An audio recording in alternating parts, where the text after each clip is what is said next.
"You can't just burn things in a residential neighborhood," Linda Caraway shrieked, clutching her clipboard like a sword. "This is a fire hazard and a violation of Article 3, Section 7 of the—" "It's already been cleared, Linda," I said, not flinching, "by the fire chief." She froze. Confusion twisted her face, and that self-righteous fire behind her eyes flickered just for a second. "Chief Miles Carter?" I added, leveling my gaze. "Yeah, he's my brother." The look on her face, worth every piece of firewood I'd stacked that morning. "My name's Alec Carter. I live on the corner lot in Crest Grove Meadows, the one with the trimmed hedges, the single-story ranch my dad built with his own 2 hands, and the backyard fire pit he bricked stone by stone in 1994. He and I used to roast marshmallows there every fall. After he passed from lung cancer, I kept that fire lit. Not every night, just on the days when it hurt the most. And lately, it's been hurting a lot more than usual. Where you watching from? Ever had someone try to erase your family from your own backyard? Anyway, let me tell you what really went down. I'd just set the fire pit up for what was supposed to be a quiet evening. Tossed in some split hickory, hit the starter my brother rigged for me years ago, and waited for the crackle to settle into something peaceful. Something grounding. Then came the knock. Well, knock is a polite word. It was more like 3 angry stabs from someone who's never touched a hammer in her life. Linda Caraway, HOA president, lived 4 houses down. A woman who considered vinyl siding a personal offense and once fined a neighbor for hanging a bird feeder that clashed with neighborhood tones. She didn't even look at me. She stared straight at the fire behind me like it owed her money. "That needs to be extinguished immediately," she snapped. "Umaz? Because it's an open flame, Mr. Carter, don't make me call the authorities." "You mean the ones who already signed off on it?" I stepped aside and held up the laminated inspection certificate from the fire department. Her eyes narrowed. "You forged that?" Her laughed, but not the kind you enjoy, the kind that tells the other person they've just walked into their own punchline. "My brother is the department, Miles Carter, fire chief. Ask him who helped install the safety line around that pit." I pointed to the half-buried concrete ring surrounding it. "That pit's legal, been legal since 2005. She didn't like that, not one bit. What I didn't know then was that this was only the first match she'd strike, the start of something much bigger than a fire pit. You see, Crest Grove's HOA wasn't really about safety or property values anymore, not since Linda took over. It had become a playground for power-starved people who missed the days when clipboards and titles gave them control over anything. And me, I was a reminder that not everyone rolled over. I'd lived in this house since I was 5. After Dad passed, I renovated it with my own hands. It wasn't just a house. It was his legacy. Every tool in the shed still had his labels on them. The pit? Built where we buried his old fire helmet under the first layer of bricks. Linda saw a fire hazard, I saw my father. And the moment she couldn't control me through ordinances or intimidation, she started looking for other ways. That's how it began. A citation taped to my door the next morning. $150, 0 cents fine for unauthorized outdoor heating appliance. I laughed it off until 2 more showed up, one for improperly stored trash bins, and another claiming vehicle obstruction of pedestrian access, which meant my tires were 1 inch over the sidewalk. 1 inch, I measured. But this wasn't about rules. This was about control. And Linda, she didn't care how deep my roots ran. She wanted me out, or under her thumb. But she'd picked the wrong Carter to burn. Because, unlike my dad, I'm not the kind of man who just takes the hit and walks away. I document, I dig, and I know code better than she thinks. I wasn't planning on a war, but I'd already cleaned out the pit, I had all the fuel I needed, and she was about to hand me the match. I didn't even bother pulling the new citation off my door that morning. Let it hang there, fluttering in the breeze like a flag Linda had staked into enemy soil. I had breakfast. 2 eggs, black coffee, and sat on the back steps watching the ashes in the fire pit from the night before. Cold now, but not forgotten. I wasn't mad, not yet. You lived long enough in a neighborhood like Crest Grove and you learned to ignore petty things. But this wasn't petty anymore. It was layered, strategic. That citation didn't come alone. Behind it was intent, and someone who didn't expect to be challenged. I finally peeled it off around noon only because my neighbor Michelle texted, "Hey Alec, you see your garage door? Thought maybe a raccoon got in, or a Karen." I walked out and saw it, another neon slip, this one laminated like Linda had expected weather. Violation of external appearance code, improper paint wear, and below it, a blurry photo of my garage door from the street, zoomed in on a hairline chip in the bottom right panel. I stared at it, hands on my hips, mouth twitching. Michelle walked up from her driveway. She's the kind of neighbor who brings banana bread when it's not even a holiday. Retired nurse. Grew up in Detroit, has no patience for passive-aggressive yard politics. "You're the third this week," she muttered, arms crossed. "Linda's on something. Or off something. Either way, she's pushing." "Pushing what?" I asked. She looked around, lowered her voice. "You! Out!" And just like that, my stomach sank. I'd felt it, but hearing it from someone else, someone who bakes for people without expecting favors, it hit different. "I've lived here since before Linda moved in," I said. "She knows. That's why she hates it." I glanced down at the fine again. Same font, same formatting. It was becoming a pattern. And the worst part, Linda wasn't working alone. That much was obvious from the speed these citations were showing up. Someone on the board, maybe more than one, was backing her, approving them, printing them. But Michelle, she wasn't like them. There was a twitch in her eye, the kind people get when they've seen something and can't unsee it. "You all right?" I asked. She flinched. Yeah, just tired of all this, you know?" Then she rubbed her wrist and took a step back. "Anyway, if you need anything, I'm next door." Her voice wavered on need, like she wanted to say something else. I didn't press, not then. Instead, I opened the garage and found another slip, this one wedged under my windshield wiper. "On my own property." Citation 3, improper vehicle storage. Non-moving vehicles must be stored out of sight. My truck, the one my dad taught me to drive stick in, the same one I still change the oil on myself, fully registered, insured, parked inside my own driveway. I laughed, not from humor, but from disbelief. This was war by paper cuts, and she expected me to bleed out slowly. I leaned against the fender, phone in hand, scrolling HOA bylaws I hadn't looked at since the welcome packet 10 years ago. Linda had highlighted the most obscure passages and twisted them like balloon animals, ugly and fragile. But I knew what she was counting on. Silence, compliance. Thing is, I don't do quiet. Instead of calling anyone, I documented every violation, took photos of the slips, recorded timestamps, filed a FOIA request to the city clerk for the minutes of every HOA meeting in the last 2 months. If she wanted to make it legal, I'd bring the law. She hadn't counted on me fighting back with her own weapons. And she sure as hell hadn't counted on the fire chief being my brother. Because when I sent those photos to Miles, he called me laughing. "She really tried it, huh?" 3 violations in 24 hours, I said. "She's about to wish she called someone else." I didn't ask what he meant. I didn't have to. Miles knows codes, state and city, and more importantly, he knows leverage.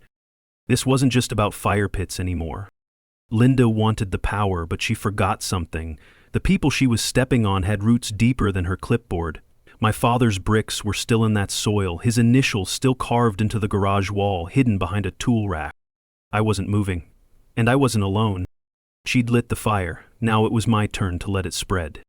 I didn't sleep much that night, not because of the citations, those were just paper. What stuck with me was Michelle, the way she touched her wrist, the crack in her voice, like someone who'd seen a car crash but couldn't say where or when. By sunrise, I was back outside, sitting by the pit, sipping coffee from my old enamel mug, the one my dad used to take camping. The air was cool, but my brain was wired, already building a list. Citations, HOA bylaws, property codes, and somewhere on that list, Michelle. She was out early too, walking her golden retriever, Baxter. She didn't wave this time, just a small nod, but even from across the street I could see her fingers twitching at her side, like she wanted to say something, like she didn't. I waited until she got to my driveway before speaking. "You've ever seen Linda deliver one of these slips in person?" I asked, holding up the laminated citation from my garage. She hesitated. Just a moment. That hesitation said more than words. No, not her, she said. Usually Eric. Eric, board treasurer. The one with the perfectly trimmed hedges and a car that hasn't seen dust in 5 years. I'd never liked him. Too clean, too quiet. Ever wonder how they're getting photos that fast? I asked. 1 citation per day, different angle, different time. Her eyes flicked up, briefly to the streetlight across from my house. You think they're using the pole cam? I asked, watching her body stiffen. That camera was meant for traffic surveillance, official use only. But it pointed straight at my driveway. She didn't answer, just scratched Baxter behind the ears and whispered, "Be careful, Alec." That told me everything I needed. I spent the next 2 hours filing a privacy violation complaint with the city and making sure my home security cameras were active. I also called my brother Miles again. You sure they're allowed to use the city camera like that? I asked. Not without authorization, he said. Want me to pull the records? Yeah. If they tapped into the live feed, I want names. He laughed dryly. Linda's about to find out who she's playing with. By noon, I got a knock on the door. Not Linda, not Eric. Someone I didn't expect. Jason Rowe. Jason used to be on the HOA board. Quiet, sharp, the kind of guy who knew more than he said. He stepped onto my porch like he was sneaking into a crime scene. "Alec," he muttered, glancing over his shoulder. "Mind if I come in?" I motioned him inside. He looked torn, like a man walking with a stone in his shoe but too polite to limp. "You look tense," I said, handing him a bottle of water. "You're not the only one getting squeezed," he replied. "Lina?" He nodded. "She's got Eric running recon and Mary drafting citations. She's not even bringing them to vote anymore, just claiming emergency enforcement authority." "That legal?" He rubbed the back of his neck. "Barely. She cites a provision from the fire code about property hazards. It's a stretch." Jason took a deep breath. "Look, I shouldn't be here, but I saw the citation they gave you for the fire pit. That thing was pre-approved years ago. You had written permission." "My brother signed off as fire chief." He raised an eyebrow. "Exactly. Why do you step down from the board?" He looked away, eyes trailing the floorboards. "She made it personal, started bringing up my brother's job, my mortgage. I didn't want to give her a reason to dig deeper. That was the crack I've been waiting for. She's holding leverage over people," I said. He nodded. "But there's something else." He reached into his coat, pulled out a folded paper. It was a blurry screenshot. Meeting minutes from a closed session, not public. In it, Linda was recorded saying, "We get Alec out, we get the last plot, then we start phase 2, rezoning." Jason folded it back up. "I never gave this to you," he said. "You never saw me." And just like that, the game changed. It wasn't about a fire pit or paint chips. Linda wanted the land. Mine was the last privately owned lot at the end of the street. Everyone else had signed over something, easements, back fences, community easement votes. But not me. Now I knew why the pressure was building. And Jason? He had just moved from a conflicted witness to my first ally. Have you ever felt your HOA was hiding something bigger behind the citations? Drop your story in the comments. I want to hear where you're watching from and if your neighborhood's gone rogue too. "You're not supposed to have that," Cheryl hissed, glancing around the coffee shop like someone might be listening. Her hands trembled as she pushed the screenshot back across the table. "If they find out I showed you—" "They won't," I said flatly, "because you're going to tell me what it means." The file she slipped me in part 3 hadn't been some neighborhood gossip thread. It was an internal email thread between 3 HOA board members: Craig Nelson, Vanessa Dorsey, and of course, Felicia Calderon. They weren't just enforcing codes, they were flipping properties. Target a homeowner with repeated violations, wear them down with fines, then threaten liens. Once the house hit pre-foreclosure, a connected buyer stepped in. Cheap. And according to the subject line, I was next. "Why would they want your lot?" Cheryl asked, voice barely a whisper. I leaned back. "Because it backs onto the greenbelt, and they're planning something. Something that needs my yard cleared." She looked like she wanted to melt into her chair. Her eyes darted to the window again. "You didn't hear it from me," she said, "but the board's pushing through a private fire access road under community safety.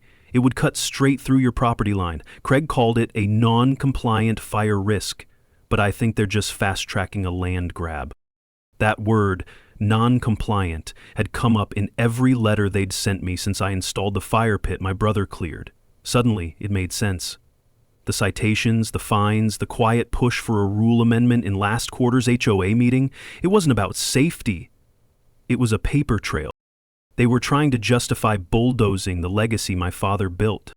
You know they can't legally force an easement through private property without owner consent or court intervention, right? I said. She hesitated. Unless it's part of emergency access zoning, that gives them wiggle room. And the HOA vote wasn't unanimous, but the minutes were adjusted afterward to say it was. That hit me like a slap, because I'd read those minutes. I remembered them sounding too clean. I stood. Cheryl, you need to walk. I already did, she said quietly. They took my cousin's house last year. She didn't have your connections, or your fire chief brother. Her voice broke at the edges, but she didn't cry, just gathered her purse and stood up. Just be careful, Sam. By the time I stepped back out into the parking lot, my hands were shaking, but not with fear. With direction. That night, I drove up the canyon to where the old trail marker still stood, rusted, barely visible. It used to point toward the fire break my dad helped carve back in '96. I hadn't been up there in years, not since we scattered his ashes. There was a handmade sign nailed to the tree beside it, faded by sun and weather. It read, "Fire builds strength and clears the dead wood." My dad's words. That spot under that tree is where he taught me how to spark a campfire without a lighter, where we made coffee in a steel pot, where he told me stories about the crew that ran toward flames when others ran away. Now the board wanted to wipe that spot from existence for a fake emergency access road? Not a chance in hell. When I got home, I called my brother, told him everything. He was dead silent for a beat. Then, check the county fire access map. If they didn't file for zoning change, their easement talk is smoke. And if they did? Then we hit it with water, legal water. Next step, county archives. I knew Felicia wouldn't stop unless she was exposed in front of everyone who voted her in. But first, I needed more than Cheryl's word. I needed documentation, something irrefutable. Craig's name stuck in my head, too. He always played the quiet one in the background, the treasurer, the numbers guy. But I'd seen his signature all over the approved citations. The math wasn't adding up. And I knew exactly where to start looking. The neighborhood records box my dad kept locked in the old tool shed, the one no one but me ever opened. Tomorrow, that padlock was coming off. The old shed groaned like it knew I was coming. I hadn't opened that lock in years. The key was still tucked in the bottom drawer of my dad's desk, taped under a yellowing newspaper article about the 2003 brush fire he helped contain. "Local hero saves Greenbelt," it read. They never wrote a follow-up, never mentioned the HOA tried to fine him for using a non-ha-ha HOA-approved hose nozzle that day. Fitting. I slid the key into the padlock. It resisted for half a second, then clicked free. The door creaked open, and a cold draft of musty cedar, dust, and rusted metal hit me in the face like a forgotten memory. My boots crunched across the dry floorboards as I stepped inside. The place hadn't changed. His old tools were still lined up along the wall with military precision. Hammer, handsaw, 2 levels. That man believed in order more than most sergeants I've met. But I wasn't here for nostalgia. The record box sat on the back shelf under a blue tarp. I yanked it out, sending a puff of dust into the beam of my flashlight. It was heavier than I remembered. I popped the lid. Inside, tax filings, property plats, HOA mailers, handwritten meeting notes going back 20 years, and near the bottom, a leather binder with my dad's initials pressed into the front. I flipped it open. The first few pages were photocopies of easement maps and utility schematics, many with my father's annotations in red ink. Then came a letter dated 2004. It was addressed to the county planning department, disputing the HOA's right to convert the trail behind our house into community vehicle access. My dad argued that the easement had been nullified when the original owner sold Lot 9, our lot, to him with a deed rider attached. I stared at the signature line. Craig Nelson, as HOA secretary. He'd signed a settlement agreeing to never pursue easement development again. My dad had kept the countersigned copy, with the county seal. It was still stapled to a zoning map in that same binder. My breath caught in my throat. Dad, you were 10 steps ahead even back then. Behind me, the wind moaned and the shed door creaked inward. I turned fast, but it was just the wind. Still, I didn't like being out here alone in the dark. I packed the binder under my jacket, locked the shed again, and got inside just as the street lamps flickered on. From my porch, I could see Cheryl's house across the road. Her curtains were drawn, but her porch light flicked twice. A quiet signal. Safe, but... Inside, I spread the documents across the kitchen table like a puzzle. Every piece pointed to one thing. Craig knew they had no legal right to build that road. And he'd buried the paper trail. But he hadn't counted on my dad keeping original. And he damn sure didn't count on me digging them up. I snapped photos of every page, scanned what I could, and backed them up in 2 separate drives. Redundancy wasn't paranoia anymore, it was necessity. The next morning, I called the county zoning office, gave them the map reference number, and waited. 10 minutes later, the clerk confirmed it. That easement was voided by private rider in 2004. HOA has no claim unless they file an override with full neighborhood consent, and we don't show any such filing. That was it. The fire pit violation, the citations, the threats, they were all built on a lie. Now I had proof. I stood at my dad's bench in the backyard for a minute, running my hand over the smooth, weather-worn wood. That bench meant more to me now than ever. He built it the day after the fire. Told me, if you want to stand for something, you build on ash and memory.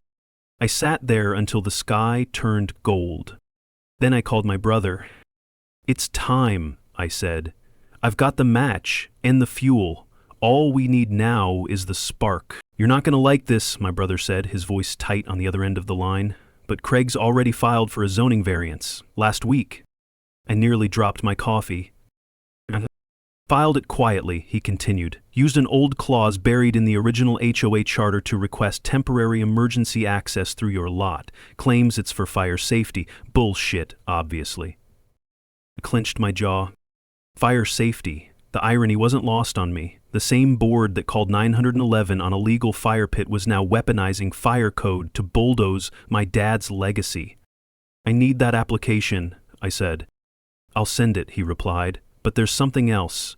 You ever hear of Form K-23? I paused. No, should I have? It's a permit checklist used by the county. If the HOA doesn't meet all items, including written consent from affected homeowners, the application's dead. One blank spot and it's void. That was the thread I needed to pull. An hour later, I was at Cheryl's doorstep with scanned copies of my dad's easement nullification and a printed version of Craig's application. Her fingers trembled slightly as she took the papers, her lips pressed into a line. This is a lot, she said, voice barely above a whisper. You were on the board in 2004, I said gently. I'm not here to corner you, Cheryl, I just want the truth. She didn't answer, just stepped back inside and shut the door softly. A minute passed, then 2. I was halfway down her steps when the door creaked back open. I remember that meeting, she said. Craig pressured everyone, said it was just a formality. She handed me a yellowing notebook, meeting minutes. Her handwriting? Encircled in red pen, Craig proposes rider override. Craig votes yes, Cheryl abstains. There it was, proof she'd never agreed. I gave her a grateful nod. This changes everything. But I didn't rush to file, not yet.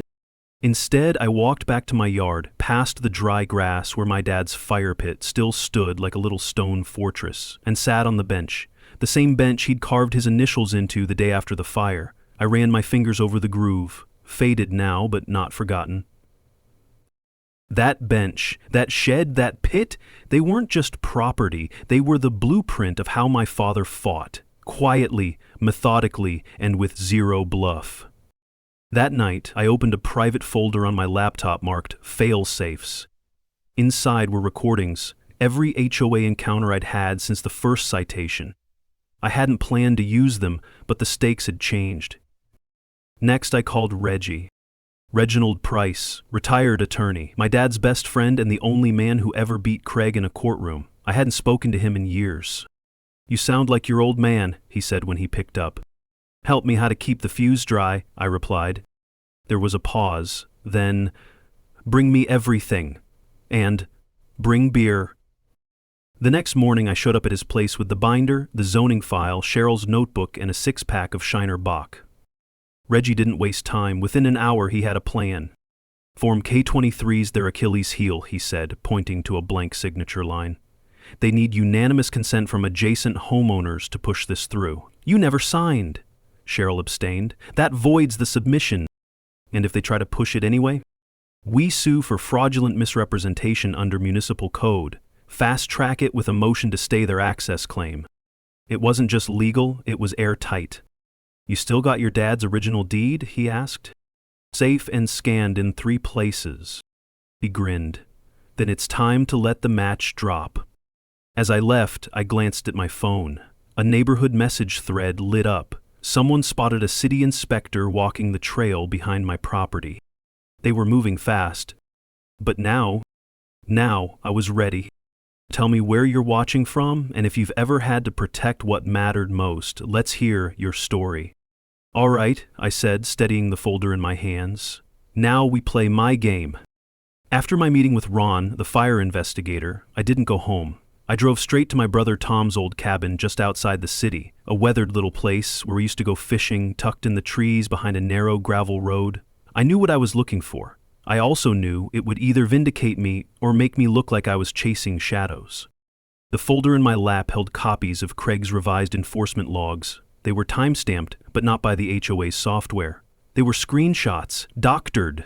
Ron had compared them with the fire department's digital call logs. The times didn't line up. Craig was covering his tracks. He filed the 911 report at 7:06 p.m. Claimed he'd sent me a violation warning an hour earlier. But the logs showed the file hadn't even existed until 8:31 p.m., after the fire trucks had come and gone. Craig hadn't just lied. He'd falsified records. And depending on how far this reached into the HOA board structure, others might have known. I parked the truck beside the cabin. It looked untouched. Still had the crooked mailbox with the duct-taped flag and a screen door that slammed too hard in the wind. Inside, I flipped on the lights. Bare bulbs, old wood, faint smell of motor oil and dust. Tom kept everything. Old files, contracts, department handbooks, fire codes from 10 years ago. I just needed one thing. The precedent clause. Buried in an old ordinance file, I found it. Open fires on private residential lots, subject to permit, shall be exempt from HOA dispute when authorized by fire officials in the event of no immediate danger. It was buried deep, removed in the most recent amendment Craig had pushed through last year. But here it was, signed by the county fire chief back when my brother was still active duty.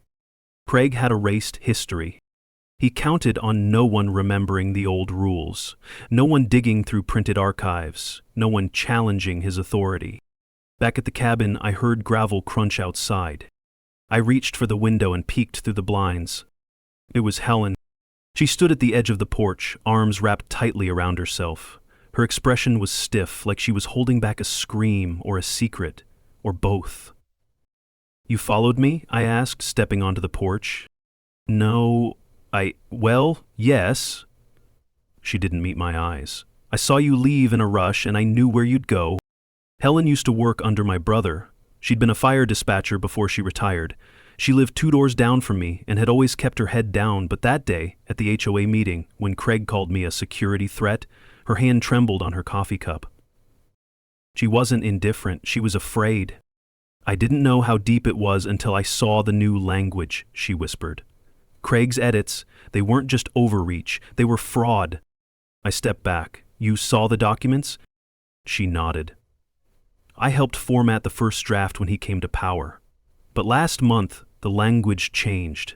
Suddenly it was about HOA supremacy. Fire clearance approvals, gone. Resident override permissions, gone. No discussion. Her voice cracked. I should have spoken up sooner. I handed her the old ordinance. You just did. Together we packed up a few more files, everything dated before Craig's appointment. It wasn't about just proving my fire pit was legal. It was about proving Craig changed the rules to make me a criminal after the fact. And more importantly, he had submitted those revisions after he'd already started targeting me. The strategy was forming. Step 1. Compile the old ordinances, sign documents, and fire code exemptions. Step 2. Record Helen's verbal account of the altered amendments. Step 3. Gather community testimonies from others Craig had fined under the new bylaws. I wasn't just defending a fire pit anymore. I was preparing a case. "This is going to make waves," Helen said, eyes scanning the files. "Are you sure you're ready?" I gave her a half smile. "I was born in fire," I said. "Craig just handed me the fuel." Helen stood beside me at the old cabin desk, her fingers hovering over the recorder app on her phone. "You ready?" she asked, voice quiet but clear. I nodded. "Just speak the truth." She took a breath, hit record, and began. "My name is Helen McCready. I served as dispatcher for the county fire department for 28 years. I was also on the HOA's bylaw formatting committee until 6 months ago. I witnessed Craig Haverford altering sections related to fire ordinance exceptions without board approval. The changes were backdated. He claimed they were continuity edits. They were not. It wasn't much, but it was exactly what I needed. When we were done, I made 3 backup copies, cloud, USB, encrypted archive. I'd seen too many stories end with someone accidentally deleting the one file that mattered. Next came the planning. I didn't want just revenge. I wanted exposure, quiet, undeniable exposure. I started by going door to door, only to residents I trusted, ones who'd either been targeted themselves or had quietly supported me since the fire pit debacle. Turns out, I wasn't Craig's first target, or his second.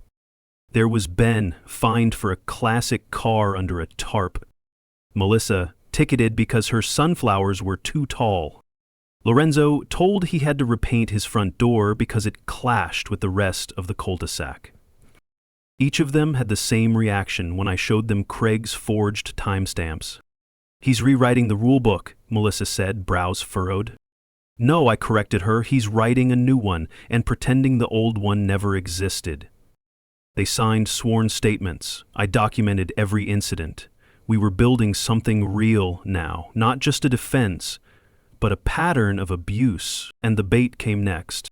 I put the fire pit back up. Not subtly. I rolled it to the center of the driveway, lit it, sat beside it with a beer, a stack of HOA notices beside me, untouched. Helen watched from her porch. I saw her hand tremble, but not from fear this time, from adrenaline. The call came in 17 minutes later. 2 HOA officers arrived, clipboard ready. But they didn't find a passive homeowner. They found me, with a live stream already running. "Afternoon, gentlemen," I said. "Care to explain this violation?" They faltered. One of them, Brandon, a junior enforcer barely in his 30s, cleared his throat. "You're in direct breach of Code 14B, no open flames." "Except," I interrupted, "when there is standing exemption from fire department clearance." I held up the printed ordinance, with the fire chief's original signature. "This one, right here." His eyes darted. The other guy backed away slowly, phone already out, probably texting Craig. "You're being recorded," I said, not as a threat, but as a fact. "And this live stream's already been mirrored to 5 different folders. Any attempt to retaliate will be treated as evidence tampering." That was when Brandon broke. "I just do what they tell me," he muttered, then turned and walked off. The next day, I got the letter. A formal notice of HOA grievance. Hand-delivered. Signed by Craig Haverford himself. But this time, it wasn't a warning, it was a summons. He wanted to drag me into an official HOA hearing, public of course, conveniently timed for the next community-wide monthly meeting, open forum, full attendance. Perfect. I smiled when I read it. He thought he was cornering me. In reality, he'd just given me a microphone. The letter was printed on thick cream cardstock, probably meant to look official, intimidating. Craig had even embossed the HOA seal on it, like this was some medieval summons to a royal court. But all it did was confirm one thing. He was scared. The notice said I had 7 days to appear before the HOA disciplinary board. Location: the same clubhouse they held wine tastings and mandatory community bonding events. Time: 6 p.m. sharp, after the monthly community update. Meaning, everyone would be there. Exactly the audience I wanted. The week leading up to it, I barely slept. But not out of fear. It was calculation. Helen and I worked out a minute-by-minute plan. Melissa baked a batch of lemon bars to soften the crowd. Her idea, not mine, but surprisingly effective. Lorenzo printed color copies of every altered bylaw Craig had ever faked, each annotated in red. And me, I kept quiet. Didn't post. Didn't argue. Just lived my life. Sat by the fire pit every evening like nothing was happening. It was the silence that got to them. By the time Thursday rolled around, whispers were bouncing down sidewalks. You could feel it. Neighbors suddenly less chatty with Craig, more curious than loyal. The clubhouse that night was packed, more than usual. Extra chairs had to be dragged out from the storage closet, and people were standing at the back, holding plastic cups of rosé and half-eaten cookies, waiting for the show. Craig stood at the podium, pin-stripped and smug. "Before we begin the disciplinary review," he said into the mic, "I'd like to remind everyone that disruptive behavior will not be tolerated. This is a formal matter." I walked in right as he finished the sentence. And yeah, I made sure everyone saw the folder in my hand. He cleared his throat. "Mr. Gaines, glad you decided to join us. You've been accused of willfully violating community fire regulations, disregarding HOA orders, and creating a hostile—" "Objection," I said flatly. He blinked. "This isn't a courtroom." "No," I said, "but it is a public hearing, governed by procedural standards in your own charter." I flipped open the folder. Article 4, Section 3, citizens may submit evidence and request a response from any board member directly. Craig stammered, but before he could form a report, I stepped forward and placed 3 documents on the table in front of the board.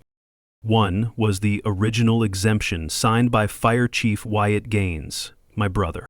The second was Helen's signed affidavit, time-stamped and notarized. And the third? A side-by-side comparison of the bylaws from 6 months ago versus the current version, complete with metadata showing the changes were made from Craig's own HO-issued laptop. I didn't raise my voice. Didn't slam my fist. I let the papers do the shouting. Craig leaned over the stack, lips twitching, his fingers tapped the table. These are fabricated." "No," came Helen's voice from the back. "They're not." Every head turned as she stepped forward. Her voice was calm, but resolute. "I kept my mouth shut when you changed the mailbox specs, when you forced Judy to cut down her tree. But this? Lying to the entire board? Altering records for personal bias? That's where I draw the line." Craig's mouth opened, but no sound came out. Silence spread through the room like ink in water. That's when Brandon stood. The same junior enforcer from the fire pit. His eyes scanned the room, then landed on Craig. "I quit," he said simply. "Not taking fall for any of this." Someone in the back clapped. Just once. Then another. Within seconds, half the room was applauding, and Craig was left standing there, red-faced and flustered, gripping the podium like it might keep him from sinking. I didn't gloat. Didn't need to. This wasn't just about my fire pit anymore. This was about the rot that had spread through every line of that playbook he used as a weapon. And now, he was out of pages. Tell me, have you ever stood up to a power-hungry HOA board, or been silenced by rules that didn't make sense? Drop your story in the comments and tell me where you're watching from. Let's put these bullies on notice, one neighborhood at a time. "I don't think you realize who you're messing with," Denise said, trying to steady her voice as I laid the folder down between us at the meeting table. "Oh, I think I do," I replied. "The real question is, do you know who you're messing with?" Her eyes flicked to the name on the top of the affidavit I'd slid across the table. Chief Barry Knox. My brother's signature was inked cleanly below his typed title. The silence that followed was thick. Greg leaned forward, peering at the document, trying to decipher the implications. "This doesn't mean anything, so your brother cleared the fire pit months ago. That was then." "No," I cut in, leaning forward. "That was official and it's still valid. You want to contest it? Be my guest. But you're going to need more than hearsay and fake complaints." Greg's jaw clenched. Denise's expression faltered. This was the first time they'd realized I hadn't just come back with anger. I came back with structure, and structure was something the HOA only thought they had. They dismissed the meeting early, citing pending legal clarifications. That's HOA speak for panic mode. But that wasn't the win, not yet. That was the rattling of the first domino. As I walked back toward my property, I caught sight of Mrs. Kwan standing quietly by her hedgerow. She didn't say a word, just gave me a slow nod, like she was finally seeing what I was trying to do. I stepped inside the garage, flipped open my laptop, and pulled up the second phase of what I'd started, a spreadsheet titled Violation Patterns. Weeks of cataloging HOA notices, selectively enforced bylaws, and photographic evidence. Time-stamped, cross-referenced. You didn't need a law degree to prove corruption, just persistence. And that's when my phone buzzed. It was a text. "Craig, I know where the fines are going. Let me show you something." I stared at the screen for a long beat. Craig had been quiet ever since the clubhouse confrontation. I'd assumed he was retreating back into the board's shadow, but maybe the guilt was eating at him faster than Denise expected. We met at the local diner later that night. He looked thinner, paler even. He sat down hard, like the weight of what he was about to say was pressing down on him. "I kept records," he whispered, sliding a flash drive across the table. "I didn't touch it yet." "Why now?" I asked. "Why now?" Craig took a breath, glanced around the half-empty diner, then said, "Because Denise started skimming off the legal fund, and someone's going to jail. I just don't want it to be me." I nodded. "Smart." He looked up.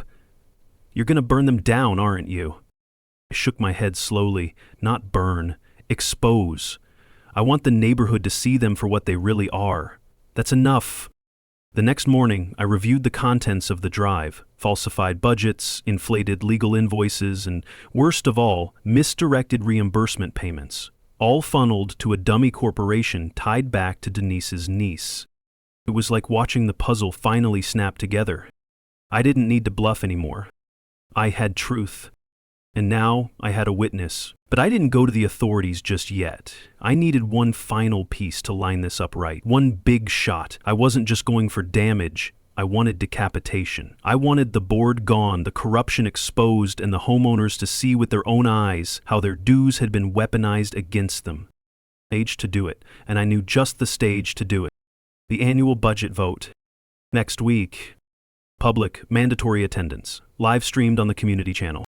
That would be the reckoning. I leaned back in my chair, the glow from the monitor catching the photo of my dad above the desk. He stood by the old fire pit, arms crossed, eyes squinting against the smoke, laughing as he flipped the ribs. That fire pit was more than a stone ring. It was a promise, one I wasn't backing down from. "Do you need help setting up the projector?" I asked, holding the HDMI cable in one hand as Denise scowled at the budget table on stage. "No, thank you," she snapped, her voice brittle, but trying to hold composure in front of the 43 people who showed up to the HOA's annual budget meeting. They thought this would be another boring presentation of line items, another rubber-stamped vote. They didn't know it was about to turn into a damn courtroom. Greg hovered behind her, visibly sweating through his collar. Craig sat in the back row, not meeting anyone's eyes. He had already done his part, quietly, carefully.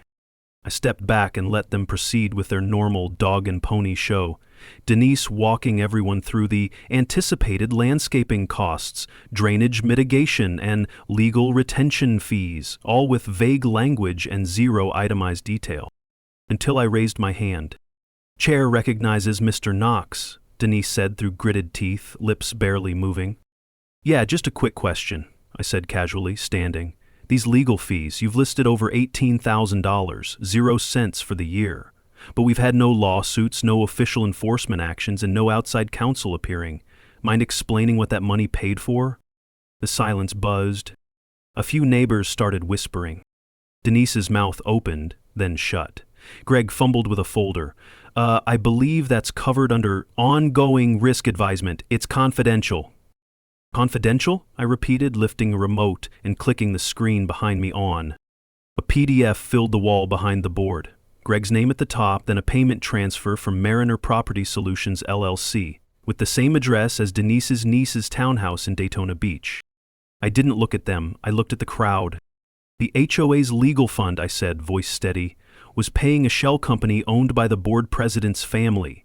Not for risk management, not for enforcement, just a funnel. This isn't bad budgeting, this is embezzlement." Half the room audibly gasped. Denise knocked over her water. Greg stood up fast, like he was going to run. No, Denise stammered. That's a mischaracterization. Those documents are stolen. Actually, I cut in, holding up a second document. They were emailed to me by a board member who didn't want to go down with you. Craig still didn't raise his eyes, but the flick of his finger against his thigh was all I needed to know he was with me. Quiet, but firm. Is this why you've been finding people for things like holiday lights and fire pits? I continued. You needed the cash flow? Another wave of murmurs. I turned to the audience again. You've all been told you were out of compliance, that you were being protected. What you were actually doing was funding their vacations. I stepped back and let that sit. The HOA bylaws allowed for an emergency vote of no confidence. Someone from the crowd stood. I moved to remove the current board pending investigation. I second, came a voice, Mr. Davis, who hadn't spoken at a meeting in years. The vote passed. Just like that. Greg walked out without a word. Denise tried to say something, some threat or accusation, but her voice cracked. Whatever grip she thought she had, it was gone. I watched her leave, shoulders hunched, trying to hold herself together. It didn't feel triumphant. It felt clean, honest, like something had been restored. After the meeting, people came up to me, clapping my back, shaking my hand. One guy handed me a six-pack. Someone else left a pie on my porch. No one needed to say it directly, but I could feel it. They weren't just grateful, they felt safe again. I walked back to my garage, past the fire pit, and kicked a log until the embers stirred back to life. Then I sat down on the same bench my father built back in '97 and lit a fresh flame. I didn't build this place. I inherited it. But tonight, I earned it. The next morning, I woke up to silence. Not the kind that hangs like fog after a storm, but real, earned quiet. No rustling HOA letters under the door, no boots scuffing gravel from a board member snooping down the path, just birds, wind, and the slow creak of the dockboards as I walked back to the bench. The bench. God, how many nights Dad sat here with a thermos and nothing but lake fog in front of him. Sometimes I think he built this whole place around that bench. It's where he taught me to make kindling, where he gave me the news about his diagnosis, where I told him, don't worry, I got it from here. And now I had. The official HOA lawyer, not one of their shell companies, emailed me that morning confirming the resignation of Denise and Greg effective immediately. An interim board would be formed, elections scheduled, investigations pending. I didn't care about the politics. I cared about the quiet. Around noon, Craig came by. No clipboard, no phone in hand, just a guy carrying 2 coffees, both steaming. You don't have to say it, I told him, reaching for one. He nodded anyway. I knew what they were doing. I just froze up. Figured someone else would stop it. You're not the only one, I said, but you did something. That counts. He gave me a look, not quite grateful, not quite regretful, more like a man setting down weight he'd carried too long. I'll be around, he said, and left it at that. Later, I lit the fire pit again, not because I needed it, but because I could. Neighbors drifted over one by one. Kathy brought a casserole. Mr. Singh handed me a small wooden box with matches carved by his grandfather. Even Todd, who once wrote me up for planting sunflowers too close to the curb, showed up, sat down, and said nothing. It seemed only possible that there could be a not anywhere near us. No speeches, no parades. Just community, the way it's supposed to be. Someone asked me if I'd run for the new board. I told them no. I didn't fight to become them, I said. I fought to stop needing them. And that's what it came down to. I didn't want power. I just wanted peace, fairness, a place where a man could light a fire without getting a citation, in a place where legacy wasn't a weapon, but a reason to keep going.